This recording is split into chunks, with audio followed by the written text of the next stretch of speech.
We still do 7 NUFC Matters shows for free a week. But if you want to support the channel, there are a few ways of doing it. Hit the like button on each live broadcast or video. This helps the channel grow. Hit the subscribe button and select the all notifications option. Hit the thanks button to buy a super sticker. You can do this on the live chat too. You can also join our Patreon page or buy us a coffee at the link in all of our video descriptions below. We are also looking for sponsors. If you want our latest advertising rates and how you can get involved, then email John at nufcmatters1892@gmail.com. Thanks for watching.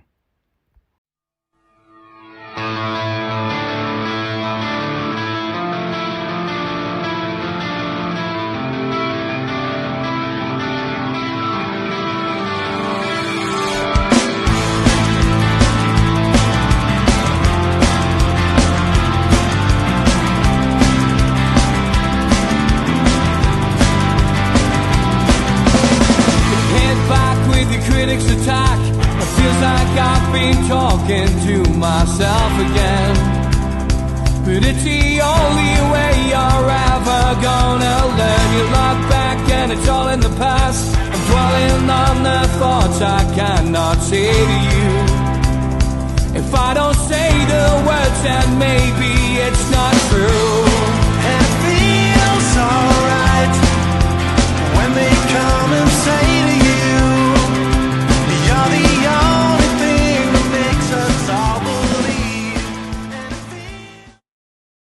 Good evening. Welcome to NUFC Matters with me, Steve Wraith. It is a live Q&A, and for the next hour, I'll be taking your questions. And I thought I'll start with one of my poems today. I do one a day, as you all know, to get the creative juices flowing. Usually, as soon as I get up after I've had a cuppa and a bowl of porridge. And everyone might have heard about the supermoon, which is due out again tonight. It was out last night. Anybody see it in the chat? Anybody managed to get a photograph of it or just see it in the sky? Well, not many people did around the UK. It was quite a cloudy night last night in most parts. So that prompted this poem. A supermoon way up high arrived last night up in the sky. Hundreds waiting, quite a crowd. Also nothing, thanks to a cloud. That's it. Sometimes a poem can be as simple as that. It doesn't have to be too complex. And I urge you, if you're bored, if you're sitting at home, I know quite a few of you don't get out the house much, you watch NUFC Matters. Sometimes just challenge yourself to write something down like that on a morning. Mentally, it's good. I know some of you might play, do passwords, crosswords, and all these games that you can play via newspapers. But sometimes just testing your ability. It doesn't have to be shared. You don't have to put it anywhere. But sometimes it's good. I know Mozza does it. And by the way, Mozza, I hope you're having a really nice holiday, you and Alan. And a big shout out as well to Mark Laidlaw. It's your birthday today. Happy birthday to you. Today, Mark, if you are listening or catching up later on. Steve Wraith, man of mystery, says Jules.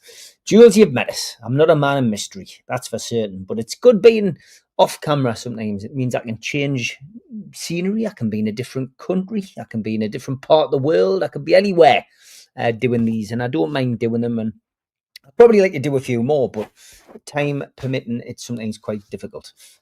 Before we get into the football stuff, I've been quite busy. I have been promoting it quite a bit, but this book will be going away to the printers soon. So please do try and get a copy of it. It's a tenner, and the proceeds are all going to Age UK North Tyneside Dementia.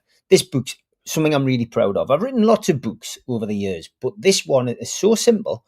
Took probably the quickest book to write between me and Singe, who wrote it. And there's some great photos in it. Even if you just like the photographs of celebrities, it's worth getting for that. And there's a great array of photos of people I worked with on the front there and Singe worked with. But I think you'll really enjoy this. There's some quirky, funny stories about a lot of those people and stuff that you just wouldn't expect. And the way Singe writes and the way I write complement we complement each other. So it's well worth getting that book. Please do. If you can, I will shamelessly put the website at the bottom as I'm answering your questions. Please get yourself on there if you can. Okay, let us get to the questions tonight. And I do know that there was a few podcast questions from John Askew, so I've got them on email. So thank you for that. Tom Dixon got a few photos of the moon. Tim says it's supposed to be night as well. Yeah, I saw that as well. Yes, 100%, mate. AJ, I'm going to take yours because I've just seen it, and it's a bit different to the other questions that people have asked. I know you don't watch other podcasts. This is very true. I do watch Craig Hope occasionally. I cannot watch the other podcast. I really can't. And I think some of that's down to the fact that I like to continually give my own opinion. I'm not easily swayed by other people anyway, but I like to give my opinion, AJ. So does it worry you when Eddie Howe's linked to other jobs, especially after the summer with his acting? Not at all, AJ. Not at all. And listening to Eddie at the press conference at the weekend, he was asked the question about, how long he would, in a roundabout way, where did his future lie? Very much here, AJ. So a short answer to your question, the answer is absolutely not, mate. Barry, good evening. Do you ever think the fans forum could become 2 hours long? I think sometimes the boys have so much to say, we simply run out of time. Oh, not really, Barry. And I've just seen Jules's reply there. Personally, including mods, have other commitments, and to be honest, just about enough to cover key topics. Yeah, I never really wanted to do 2 hours with the Amigos, but it's such an enjoyable show to do, and people enjoy kickstarting the weekend with the Amigos. That's why we've stepped it up to 2 hours. I've got to be honest, I've cut that short over the last few weeks. Maybe it's 145, 130, 145. I think an hour and a half's enough. Most podcasts, generally do 20 minutes, Barry. 20, 25 minutes is all podcasts used to be, not a full hour.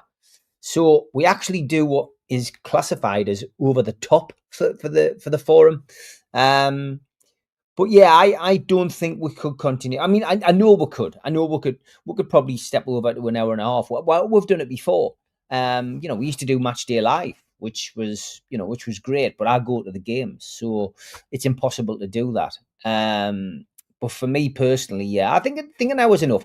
And we do sometimes go into extra time, and it just depends what you've got to discuss. But yeah, it's a complex show as well, Barry. Because I've got to find 8 to 10 ways of asking the same question about what you felt about the match.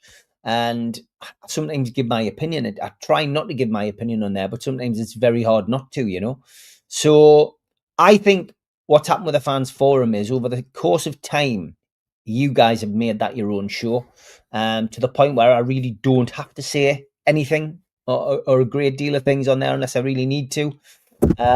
And there's some characters developed, and some humour, which is important on podcasts. I think, Barry, you and your back doors became legendary. Darren, and of course he's tete-a-tete with George, were infamous. Now he has them with Kevin. Jeff bringing his own humour to the platform, and his vast array of squeaky toys and animals.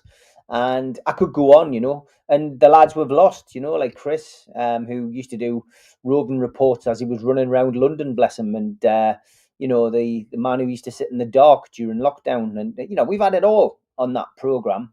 We've had Holly, of course, who, did so well at such a young age to come on and give her view very eloquently. And, went on to do other stuff in the media before choosing a different career path. So, we can count ourselves very lucky. But I took a long time to answer the question. The answer probably is, as Jules preempted, it's a no, really. I don't think we could do 2 hours on that. And I've got a life as well. And I know 2 hours as opposed to 1 hour doesn't make much difference to you guys. But to me, it does, because I do 7 a week, and I do other stuff as well. I'm quite busy. I was writing that book for a couple of weeks. I'm now writing a takeover book, which is very exciting to be doing that. I'm busy developing a new script. I'm busy learning a script. And I do a lot of other things as well. I volunteer at a couple of things. So I'm very busy doing lots of stuff. So yeah, Dave Cook, good evening. I won't make Gibbo's show tomorrow, but left a question for him in the comments on upcoming. Okay, David, that's a good way of doing it, mate, if you can't make it. So well done. Stephen Kennedy, good evening. Steve, what's your thoughts on what could be needed in January, providing we get no more injuries? A full-back who could play either side, another forward would suit me, another midfielder, and sell Willock. Somebody also asked us, was it Tom Dixon? Who do you think will leave? Okay, I mean, look, for me, we're months away from even having to contemplate this, but already the media are whipping up a frenzy. Whipping up a frenzy on Tonali. Tonali meets agent off playing equals he's going to Juventus.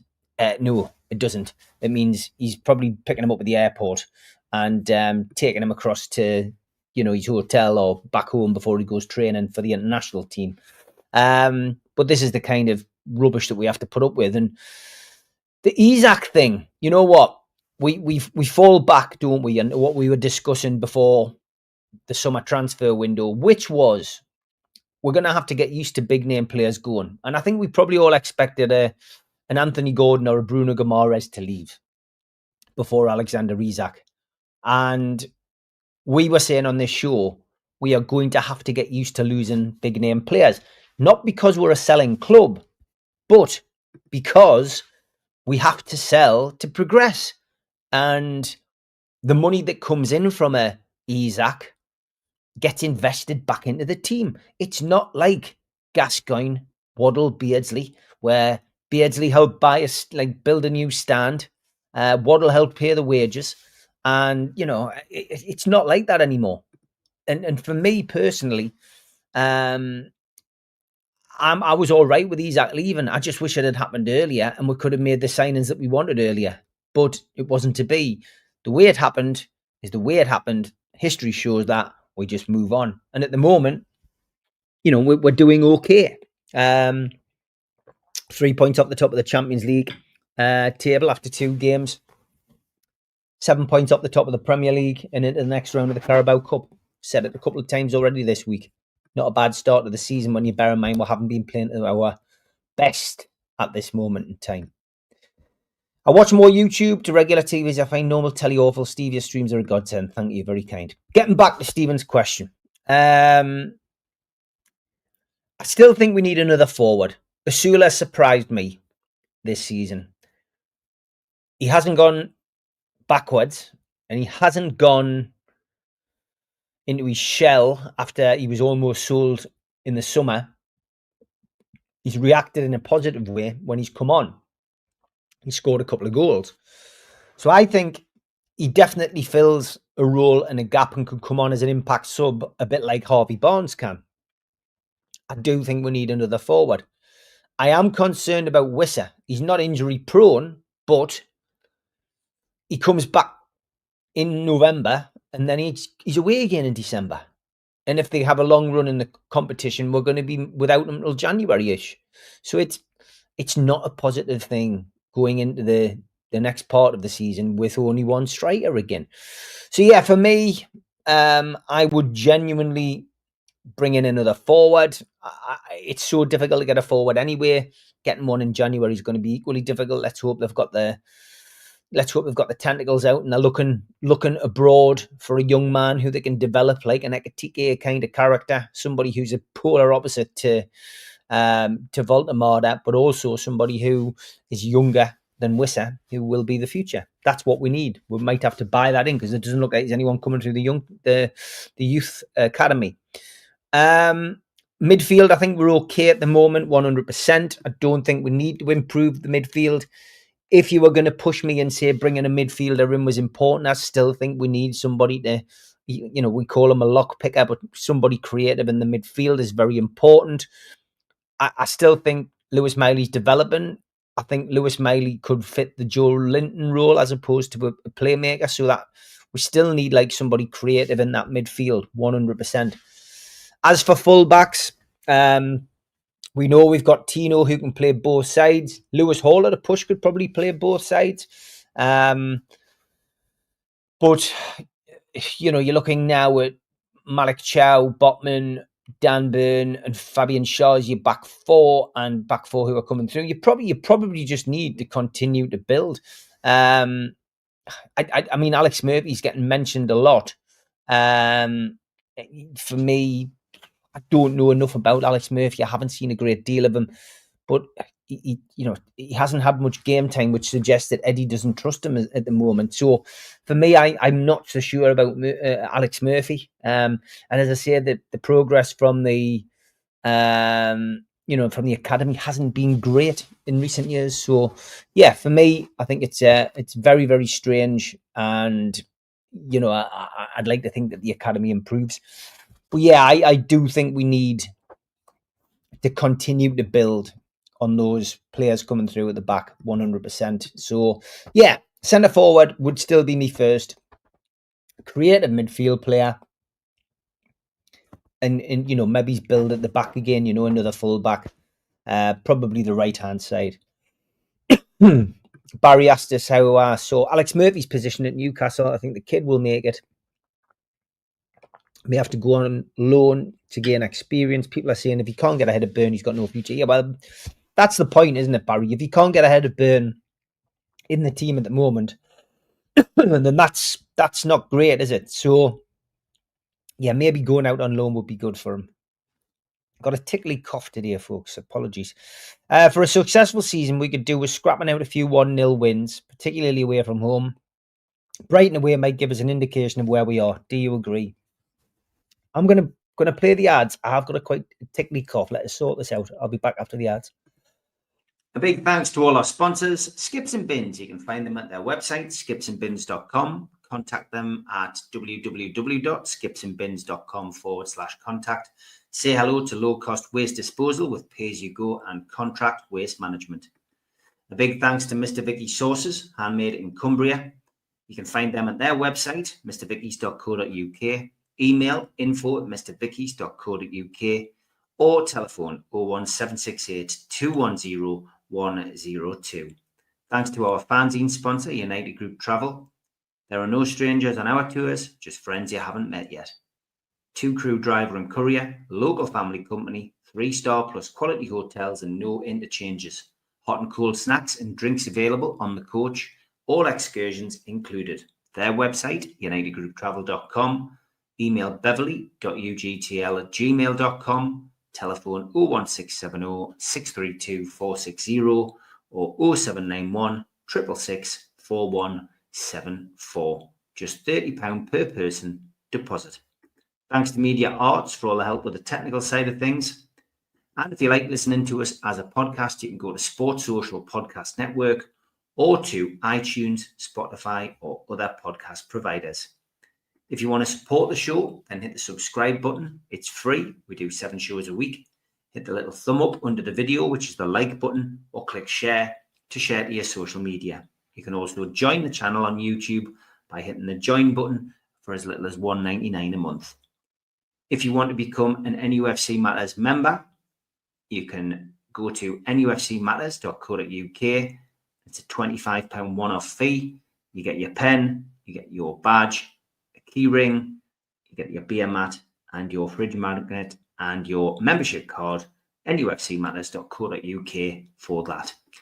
And we have an event early next year, 13th of February 2026, an evening with Beardsley, Waddle and Gascoigne takes place at the Tyne Theatre and Opera House. To buy your tickets for that event, go to the box office 0191 243 1171 or Tyne Theatre and Opera House.uk. I'm back. I did giggle at that, Jules, a little bit more than I should. If you are sponsoring a cough medicine, if you run a cough medicine company, then you can sponsor the show as well. Very funny. Yes, very funny. Cavonia is really good as well. Thank you, John. Other medicines are available.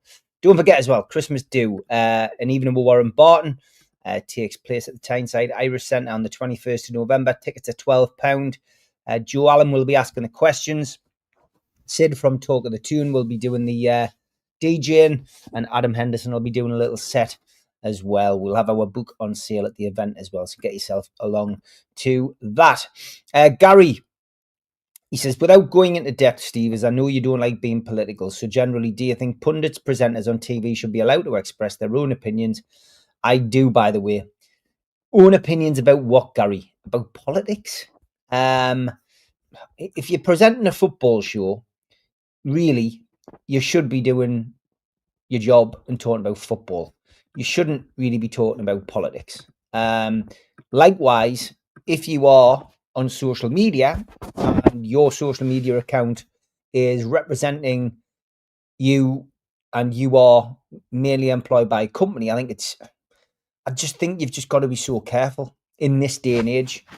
In this day and age, having an opinion can be dangerous, Gary. I'm not saying that's right, but having an opinion about anything can upset another person, and that other person can make your life misery because what they can do is decide to report you. And whether that's report you to your employer, report you to social media, depending on what you've said or done. But we aren't living in a country at this moment in time, I believe, if you live in the UK, which is as free as it used to be. I think that's probably the best way to put it. I'm not saying we don't have freedom of speech, but we are living in very, very strange times, Gary, and that really is something which concerns me as a 50-plus-year-old man, and it concerns me more for me family than it does for myself, you know. So yeah, strange times we're living in, Gary. I hope that answers your question. Putting your head above the parapet often results in lots of attacks. Some are dangerous. Yeah, and that's exactly. Putting your head above the parapet about anything. You just need to look at the reaction that I got on the Newcastle timeline when I interviewed a highly, controversial political figure, and look at what that did amongst the fan base. Thankfully, a lot of you understood why I was interviewing that person, but at the same time, I was wide open to criticism. I didn't put my head above the parapet. I questioned the guy for an hour and a half. But again, we go back to where this channel was 3 years ago when we were covering a multitude of things, including news, true crime, and football. But we opened up the door to our viewers and said, what would you like us to concentrate on? And you all said football. So that's where we're at. Stick to your narrative as Lineker has fell foul of, says Anthony. Yeah, I would agree. But yeah, I hope that answers your question. Let's go back to football. I did want to pick up on someone's comment. Yeah, Blue Rhythm Boy. He was talking about Byrne, first of all. Harsh that. Byrne is an England international. I don't understand so many putting him down. He's been immense, of course, and Murphy won't displace him. Yeah, I wasn't putting him down. I was having a coughing fit, Blue Rhythm Boy, so probably didn't get a chance to finish what I was saying on that. Dan Byrne has been immense and was my player of the season, one of my players of the season last season, if not the player of the season. He's not got the pace to compete at left back on a regular basis, but he's well. He's part of the structure behind the scenes, and he's somebody who can do the left job to the best of his ability when we've got no other option.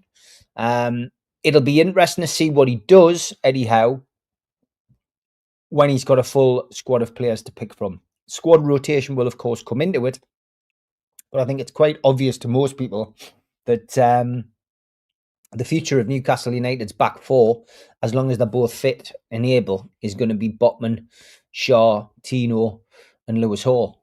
But at the moment, it's all about moving people around, and it's not getting square pegs in round holes, because at the moment we've got an injury to Tino and Lewis Hall, so Dan has got to play there. But yeah, I agree with Barry in the sense that big Dan Byrne at centre back, he's not a left back, but at the moment we need him to play a left back, and he is very good there, and that's where he was playing for Brighton a lot of the time as well. No news on the director of football. The next appointment is key for me and is crucial to whether Howe stays at the club long term from here, in my opinion. I don't know whether that's crucial as to whether he stays, but I think he's certainly been knocked at the previous two people. I don't think he was as knocked with Ashworth, mind. I think Ashworth probably threw a threw a spanner in the works when he was at the club, because I don't think he expected not to have control over X, Y, and Z, and it was him causing the problem behind the scene, wanting to get away rather than anything else. As with Mitchell came in and upset the apple cart from day one. So I wouldn't be surprised if Eddie is certainly more hands-on with this director of football, and that is the reason that we're not rushing the appointment. So, and of course, I think, is it Ross Wilson, and everyone seems to think it's going to be, Stu and Mitch have mentioned him. If he is the person who's going to come in, then good luck to him, and let's hope Eddie gets on well with him.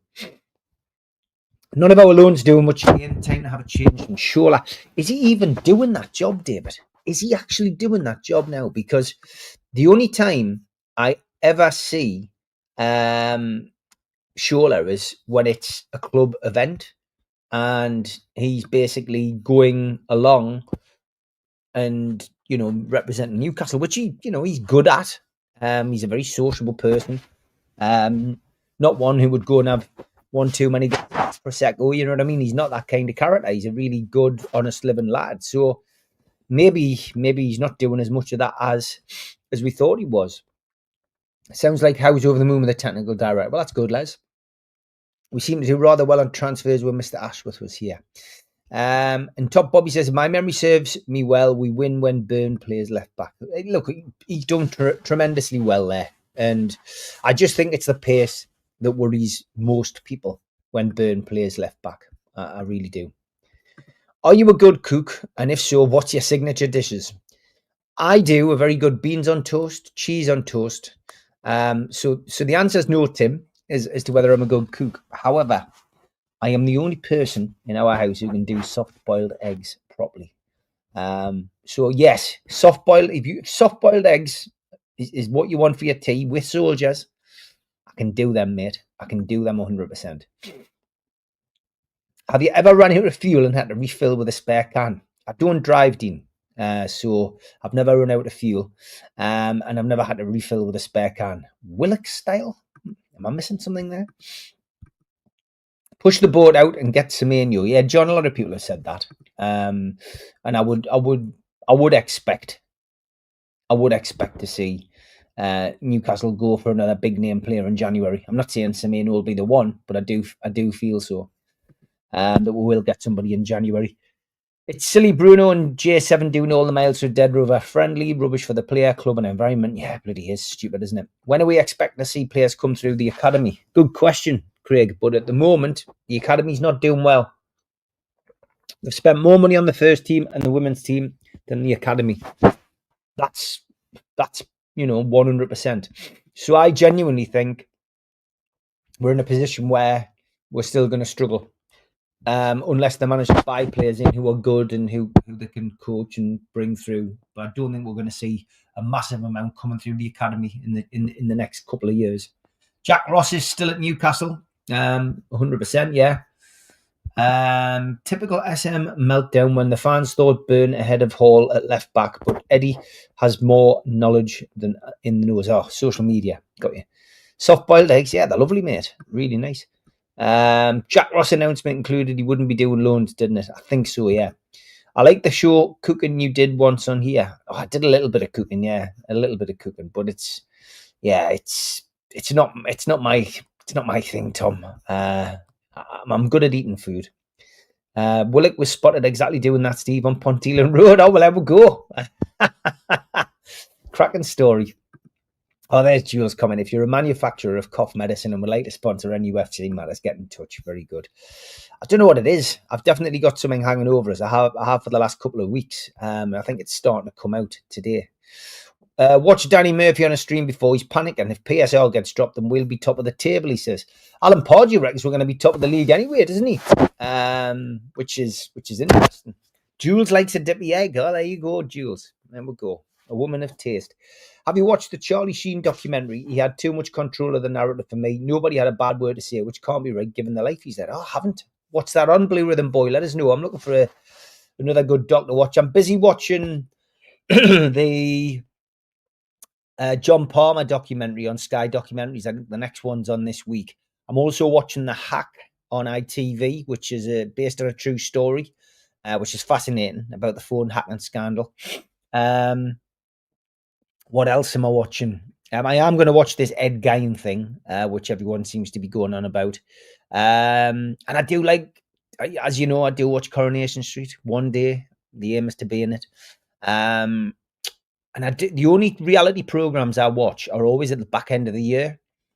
I always watch Big Brother religiously. I mean, I did put myself forward for the third series of Big Brother. I got down to the last 24, and I think it was Johnny the fireman from Newcastle got in instead of me, which was a blessing in disguise. Now I hasten to add, but I went through the whole process right down to the last interview. It was the last interview where Johnny got in instead of me.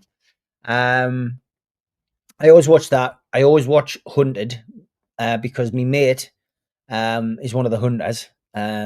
He's tried to get me in it a couple of times, and I haven't. I just decided that I pulled out at the last minute. I just didn't want to do it, but I could have done the Hunted.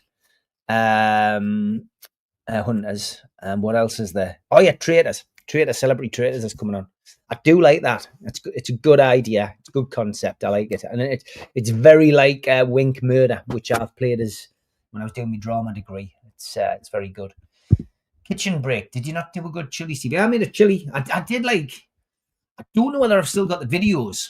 I did like little videos, didn't I? I've probably got them somewhere, and I don't think I've got them on this computer where I am tonight.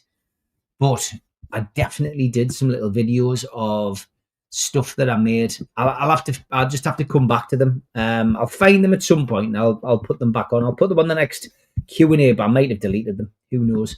I mean, there was nothing to shout about. It wasn't Jamie Oliver, Roger, really. Top 3 takeaway meals. Don't have as many as I used to, Stephen. I'm a lot healthier these days. But if I was to ring, if you were to go through my bank account and see what I bought most of in the last 4 or 5 years, it would be Domino's Pizza would be top. Definitely like Domino's Pizza. I used to love a curry, but Chinese would be the second thing you would find that I buy, me and the family. And the third and final thing would probably be fish and chips. But I like a mince pie with tomato sauce and chips. I used to like battered sausage, but not anymore. A good solid mince pie with plenty meat in and chips with plenty salt and vinegar on. So that will be my top 3 takeaway meals. Netflix, thank you, Blue Rhythm Boy. I will check that out. I do love me food. We're off to Kai for Dave's birthday when we're up, can't we? Yeah, remind me of that date again, Jules. Drop us a text and I'll definitely come and meet you and Dave as usual. Time for Willick to go. I'd say so, Bobby. I feel a bit sorry for the kid, but there's been lots of saying he was very close to Isaac and this, that, and the other, but I don't think that comes into it. I just think the lad's been desperately unlucky with his injuries, and I just don't think he's recovered. And I think he's been passed by some of the players in that midfield now, and I just don't think he's as good as the player he was that was signed. Very sad, because I had so much faith in him. I still feel and still had felt up until recently that playing him through the middle as a centre forward when we were desperate for one would have worked, but I think there's a player there that we can sell on and make some decent money for PSR. Did you watch the goal on BBC? Really good. Yes, Series 2 was much better than Series 1, Tim. I've met one or two of the people who were the main protagonists in that in my capacity when I was doing a lot of crime documentaries. Very dangerous people, and a very interesting story. That story about the Brinks-Mac goal is fascinating. And there's not an end. It's not really at an end, The curse of the Brinks-Mac is very, very true. But Mickey McAvoy, who pulled that off, Tim, fascinating. That he committed suicide 2 years ago, but he's the man that would have been able to give everybody the answers, and he's took them to his grave. But yeah, fascinating. So the goal, if you haven't seen it on BBC, is well worth a watch, people, based on a true story. Oh, Gary's watching the Ed Gein drama at the moment. I'm part 7, really enjoying it last 2 tonight. Yeah. Is it Charlie Hunnam in that? Because if it's Charlie Hunnam, then I know Charlie very well, the actor. He's done quite a few things. He did the Guy Ritchie film, The Gentleman. He did the Arthur film, and he did Sons of Anarchy. But yeah, I know Charlie quite well. So if it is, I'm looking forward to watching it. Or is it somebody else? I just heard somebody talking about it the other day, and sure they said Charlie Hunnam, but I didn't want to jump in and go, oh yeah, I know Charlie, in case it was the wrong person. Dean says, for me, Tonali's creeping into my all-time best player. I've seen it in St James's Park. Pedro's still number 1. Beardsley's always number 1 for me, but Tonali is now. I'd have to drop somebody from me midfield. I agree with you, Dean, is what I'm saying. I like watching Vera. I've enjoyed it all. Yeah, good show. Jules loves traitors. It's the interaction between the contestants. For me, human behaviour is fascinating. That's why Big Brother's fascinating. But of course, the problem with TV is that it's all on the edit. That's the problem. So I think there's more editing in certain programs than there is in others. But Traitors got a completely different feel to it. Yeah, it is good. Craig stopped watching Ed Gein after the third episode. I think they were too scared to show what he was doing, so made it the way they did. It's not a patch on Mindhunters, which they cancelled for some bizarre reason. I remember Mindhunters, yeah. Roger had muscles tonight. Very good. Lovely. The chili tasting was good from Mr. Vicky's What You Did. Oh, that was funny, Tom, wasn't it? Steve Hasty and me on the extra hot sauce. Where else are we? He better fuel his Porsche before he leaves in January, says Anthony. 7 games in, where do we finish, do you think? Who wins the league? Top 4, relegated 3, based on the game so far. Good question. I still think Newcastle finished 5th, and I still think Newcastle win a trophy this season. I'm not going to change my mind on that. Nothing I've seen will change my mind on that. Who wins the league this season? If Rodri can stay fit for longer than a couple of games, and then he's out for months again, I've got a sneaky suspicion Man City will win this. But they've got to keep Rodri fit, and they've got to keep Haaland fit. They've got to keep their centre half fit. Their goalkeeper. They've got a good spine, Man City, this year. Pressure's off Man City in a lot of ways. So I would say Man City to win the league, but that's an outside bet. Newcastle to finish 5th. The top 4 will be Manchester City, Arsenal, Liverpool, Tottenham, and Newcastle. Tottenham's a dark horse, I think, this season. Don't think it'll be Bournemouth, but Tottenham, I think. Relegated. Leeds. Wolves. Something is pointing me in the direction of West Ham. But I think if Nottingham Forest sack Ange Postecoglou, it'll be them. So it's between West Ham and Nottingham Forest, I think. Interesting stuff. Steve, or anyone out there remember series about 15 years ago called Mad Dogs, about 4 mates holiday in Mallorca and getting involved in a drug heist? How did it end? Oh, God, I do remember that, Stephen Kennedy. I can't remember how it ended. I don't know whether I saw it all the way through. I remember it, though. Certainly do remember it. It's Charlie Hunnam, not Hunnam. Yeah, it's not Hunnam. It's AN. Right, it's a different one. Yeah, I don't know that, Charlie. Scholes said Tonali's the best in the league. All right. You stop seeing Charlie Hunnam when you watch. He's that good. Is it Hunnam or Hunnan? This is where I'm getting confused. If it's Hunnam and he's the Geordie, it's the lad I know. Went to the same theatre school as me.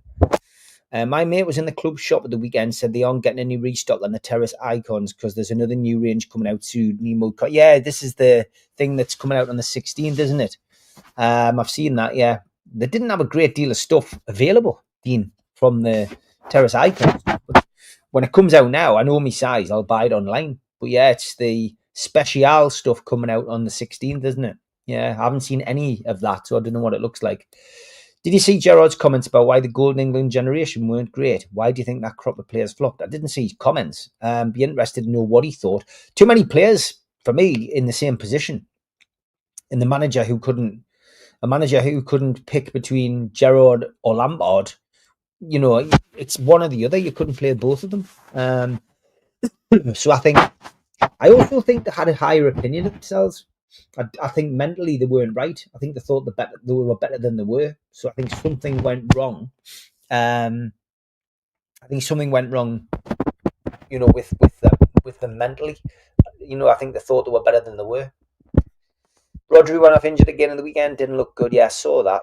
And Chelsea possibly 4th. All the rest spot on. Yeah, Chelsea. Of course. I think Spurs. I still think Spurs. May have missed it, Steve, but I asked, apart from the cup win, what's your best moment since the takeover? Since the takeover.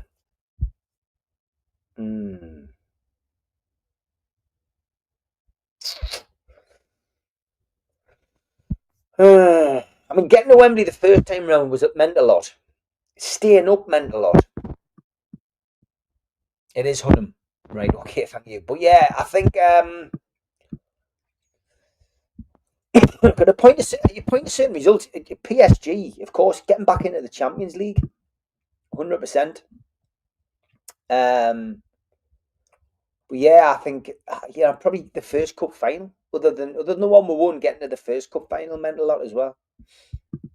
It is the Geordie lad from Walker, yeah, Baker, yeah, he's a good lad, Charlie. Yeah, I missed him last time he was in the northeast. He was back. He was over at the start of the year. He's good friends with Madonna as well. Unbelievable. I went to see Madonna last time she was in London at the O2, and she had a guest on stage each night that she played at the O2. And Charlie was one of the guests on the stage. I couldn't believe it. He didn't tell me he was going on, and I texted him. Absolutely hilarious. I'm going to gig at the Arts Centre, Westcott Road tomorrow. Have been? If so, why?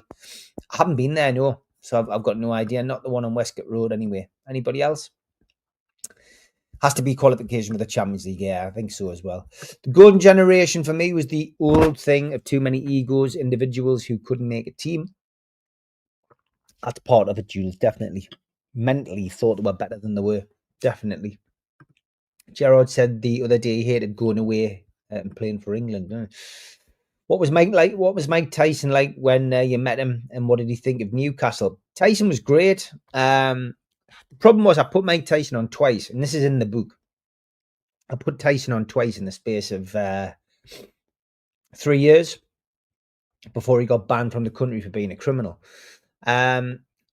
First time around was difficult because I'd never had to cope with objections from people for bringing somebody here. Now, we'd already been to the Northeast before I put him on, but there was a lot of people campaigning against him because of the crime that he'd been committed to prison for, and I had no problem with that. But for me, at the end of the day, he'd already been here. He'd done an event at the same venue, so I just had to cope with that. I didn't comment about it, but I was prepared in case we had any objectors standing outside. I was prepared to speak to people. That's just what I do. I'm a people kind of person.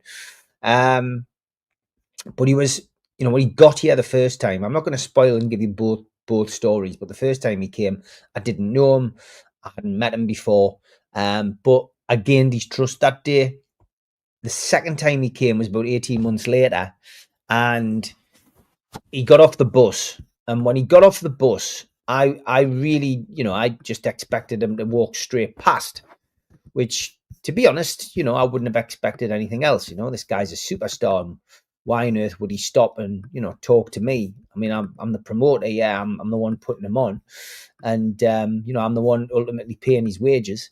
But when he got off the bus, he actually came straight over to us and went, "Steve, how are you, man? Good to see you again," and shook me hand as he got off the bus. And after that handshake, he gave us a hug. And to be honest, that was what separated him maybe from a lot of the people I met. And as you can see, he was at the Hilton Hotel in Gateshead. That's where he was staying. And he asked me if I wanted to go up to his room. I had a journalist there with us at the time from the Evening Chronicle, and we went up and he did an interview for the Chronicle, and then he was chatting to me about various things. And I was going into pro boxing at the time, so the interview is actually on the YouTube channel. I think it's just got Steve Wraith and Mike Tyson, but he actually gave me advice about going into the pro game. So yeah, fascinating bloke. And yeah, genuine as well, very genuine guy. Steve, did you get me photo of my son with Pav on the Instagram page? Can you resend it, mate? I had a few problems with Instagram. It's all sorted now, Tim, but maybe it's best to resend. I can use that on the day I met. Mike's a prime example of someone who's taken his second chance and turned his life around. He's both my favourite ever athlete, but also turned out a profound, sincere guy. Yeah, he's got a great woman behind him as well now, and that makes a big difference. Behind every man is a really strong woman. I've often said that, and I've got a really strong woman behind me, and I have done for 25 years. And for me personally, Mike Tyson's got that now, and he hasn't got someone trying to take advantage of him and sell stories and stuff like that. So, yeah, for me, I genuinely think that he turned his life around for the better. Barry says, do you think the stories in the press about Wissa's ACL were spread deliberately just to wind our fans up? Yes. But by who? I don't know. I could hazard a guess, and I'm not going to say it on here. There's one or two pages that I saw. I didn't sit and do a deep dive on it and work out who was doing what, but yeah, it looked like the usual suspect putting stuff out. Ridiculous. And like I said last night on the show, don't believe stuff that you see on Twitter unless it's put out by Newcastle United Football Club. It's as simple as that, you know. How's Gaza getting on? I don't have any direct contact with him these days, Tim. I am hopefully going to see him in February when he comes along to the show, and that's the plan. Tickets are on sale, but you just never know with Gaza. That's why on our advertising we have, you know, if one person pulls out, there'll be an adequate replacement. So we'll get another former Newcastle midfielder lined up, and who'll be there on the night. It'll probably be an added bonus on the night with Paul turning up, of course. But yeah, we're going to have somebody there just in case there's a non-appearance by somebody. But yeah, Gaza at the moment is doing very well. I think he's just done a high performance podcast as well, which is great news. But yeah, Peter Beardsley and Chris Waddle have direct contact with him, so they have confirmed Gaza's attendance for my event. No, Tom, I don't think I'll be bringing Geordie's here. Geordie's back at the moment. It's too much to do for Steve at the moment. He's working all the hours God sends when he's not doing the podcast on a Friday. Mitch and Stu already do two, and you know, having the fact that Mitch does 2 hours on a Friday and an hour and a half now on a Sunday, it's the reason we're phased it out, and it means I can have my weekly chat with you guys as well. So at the moment, there's no plans to bring that back. And I think the development of the fans forum changed my mindset. You know, the fact that the fans forum has become such a favorite on the channel meant it was easier to do that, you know. And I think that's why when I changed the intro to the fans forum, I've utilized the video and paid tribute to the fans and of the channel that were lost by putting their pictures on there. So at the moment, no, Tom, but never say never. I've asked him, but there's still no answer, and I'm not going to keep asking Blue Rhythm Boy. I'm not particularly bothered about having people on, footballers or journalists these days. We've been down that road, and I've changed the channel quite a bit over the years. But Craig is welcome if he wants to come on. But, you know, when you're knocking at the door, you know, when someone shows that they want to come on and then you're knocking at the door and then there's no reply, then do they really want to come on? I'll just leave it to Stu and Mitch, and we'll wait and see. But he's always welcome on. But I'm not gonna keep knocking, to be honest. It only winds you up if you let it wind you up. I'll repeat again, and no block and move on. Yeah, you're right. With regards to ACL references, did you get me tweet of the week singing opportunity on Matters Facebook? I tagged you. I don't know, David. The problem is with Facebook, sending anything on Facebook is a nightmare because I don't always get on there. I don't always get a chance to see what is on there. And because I get so many tweets, I tend to just I'll see it, make sure that it's passable, and I'll save it on my phone and I'll stick it on the computer. It's as simple as that. So I might have, I might not have. It's why I've stopped crediting people as well with tweets, because it's just such a it's, you know, it spoils the running of the tweets, you know what I mean? So I will have got it, I think. Is Sid a Whitley Baylard, great stream of the music? Yes, Tim, he is. My early teenage years, I saw the greatest boxing era, the Four Kings, Tyson, late 80s and early 90s. Yeah, Craig was brilliant. That era of boxing was some great heavyweights there. Probably didn't beat the Ali Fraser Foreman era, but it wasn't far off, was it? It wasn't far off. Steve, are those days when we sell our best players now confined to the history books? Sales will be necessary, but surely not our triple A star graders. Imagine us without the Italian. I said that before, didn't I, John? We're not going to sell our best players, mate. Definitely not. But we will end up selling players when we need to sell them, and the money will be reinvested. A mid-season review with a guest like Craig Hope would be good with fair play if he's not game. Yeah, I don't think he's not game. I just think he's very busy. You know, I could have asked Liam back on and Ross Gregory and stuff, but we went down that road. We've been down that road. You know, Ross, you know, he would take it or leave it. He wasn't 100% committed to coming back anyway. But I think he would have come back on. I know Liam said he would, but once you've moved on and you find another way of doing stuff, yeah, I'm not one for going back. So yeah, I'm happy with what we've got at the moment. If it gets stale, if people feel like it's getting stale, we can change it and move on, and always go back. Sula stay or go? He'll stay, I think, in January. I'm not convinced he'll still be here at the end of the season. But yeah, I still think he'll stay. Who was the biggest wild card at Newcastle, Gaza or Asprilla? Well, I was very young when Gaza was at the club. I was only 16, 17. Asprilla was wild. But I mean, I was doing the doors when Asprilla was playing. So, he was always well behaved. He's just he just liked a night out, and still does like a night out. But Gaza was probably wilder when he left Newcastle. But Asprilla, definitely during the entertainers era. Fair enough, Steve. Love doing the show in whatever format the crackers meant. Cheers, Barry. It's good having you on, mate. And like you say, we've usually got a regular 10 on there now, which is great. There's some interesting podcasts out there, but can get blown out of proportion, which tends not to happen here. And this one's more interactive. Cheers, John. I didn't realise we were more interactive, which is interesting to hear. Do you ever think the fans were, that was the one you had before? I think I'm getting back to I'm almost caught up with all the questions. Let's go to your questions that you sent, John. It's been quite a ride over the last 4 years. What's happening in the next 4? Cool. This is that crystal ball question, isn't it, that you had to somebody else? What's happening in the next 4? More trophies, more European football, more goals, and bigger name players than players we've had already. That's what I would say is going to happen in the next 4 years. And training ground and stadium announcements. It's your show, Steve, and we love it. Thank you, Roger. Any luck getting on the overlap fan debate, Steve? Nah, I didn't even try this year. I know, Jules said she would put me forward for various things, and I asked her not to last year. I'm not in it for accolades, like, the podcast awards and stuff. And doing stuff on TV, I took a huge step back just after the takeover in 2021. And I got a phone call from a couple of people. I said, I'm not going to do it anymore. Let the youngs do it. The only thing that I've done in the last 4 years has been a favour, really, to Mark Pugash on Talk TV.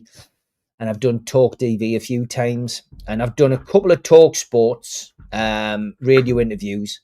But other than that, I haven't done anything else. So for me, the overlap fan debate isn't something really that I would chase at the moment.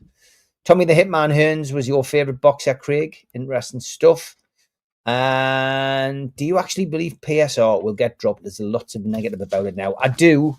I do think it'll get dropped, but it'll be in a completely different format.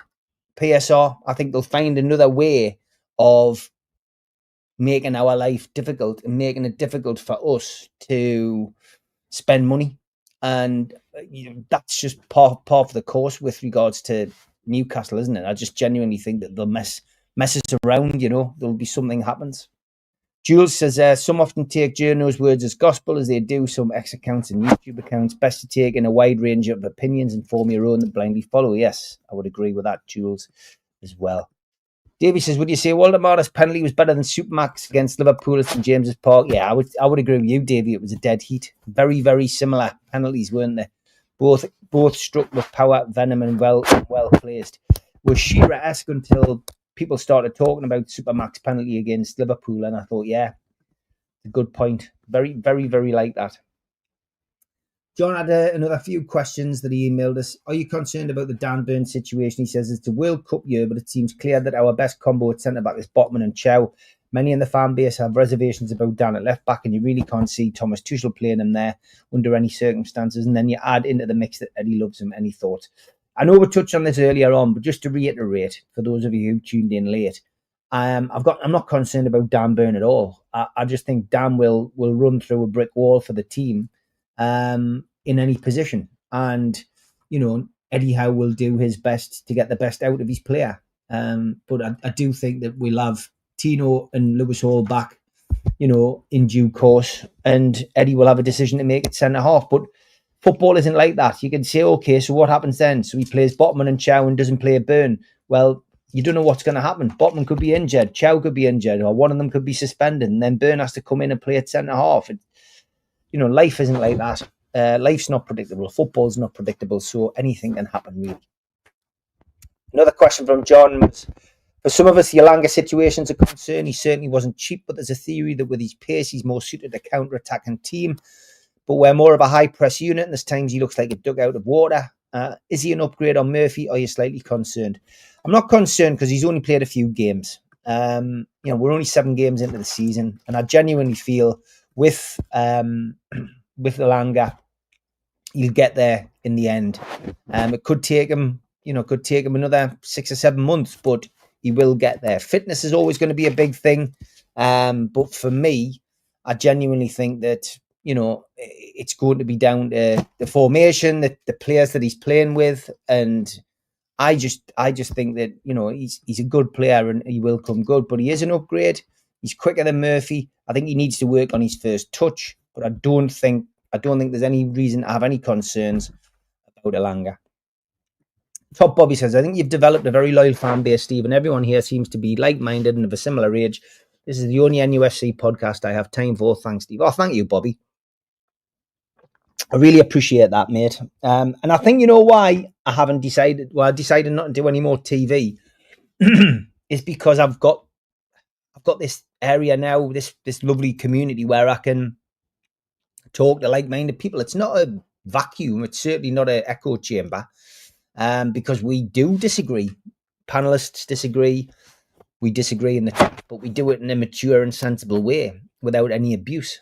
And that's really down to the moderators. And I know some people can get a little bit close to the bone, and I know this situation, no names mentioned, which developed a few weeks ago, where people kindly emailed us and explained how they were feeling, and I answered the emails, and I know you guys appreciated that. No names mentioned, as I say, but we've got a nice community, and I think the beauty is that we've done events over the last few years, and we've got to meet each other as well.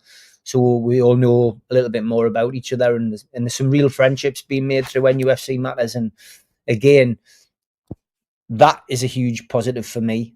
I know it's helped a lot of you with your mental health. And I know on top of that, we've raised, in excess now, we raised over £20,000, if you remember, for the food bank. I'll probably have a total at the end of this year of how much we've raised so far for Age UK, No Tyneside Dementia. So it's great. And it's a pleasure to do it, And Les says, just realised I've seen both Supermac and Voldemort score. In my opinion, a lot of TV shows want those who, funnily enough, like clickbait and wild theories. Coincidence? Not for me. I prefer my NUFC content and footy content the old way, factually based. Yeah, I agree. Do I think Lascelles will go? He's going to go sometime, isn't he? At this moment in time, I think, again, he'll be here at the end of the season. I don't think he'll go in January. And I don't think Eddie will want many people to go in January. I wouldn't be surprised to see a Willock go.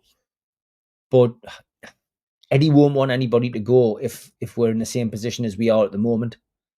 Steve, you'd have a great chance at the Content Awards. 7 shows, all varied. Overall, the best in my opinion. Thank you very much, mate. I do appreciate it. It's not what we do it for. But it's nice of you to say that. Best channel by far, Steve. Cut back on others as they annoy me at times. Regurgitate social media. Yeah, it's not good, is it? Just a breaking news while we're on air. Man United minority owner, Sir Jim Ratcliffe, says he wants to give Ruben Amorim 3 years to prove himself.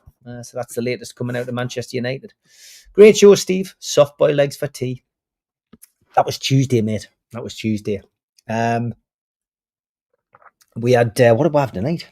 Tortilla wraps, mate, with some lovely mince and some salad, and some sour cream, some guacamole, and some salsa.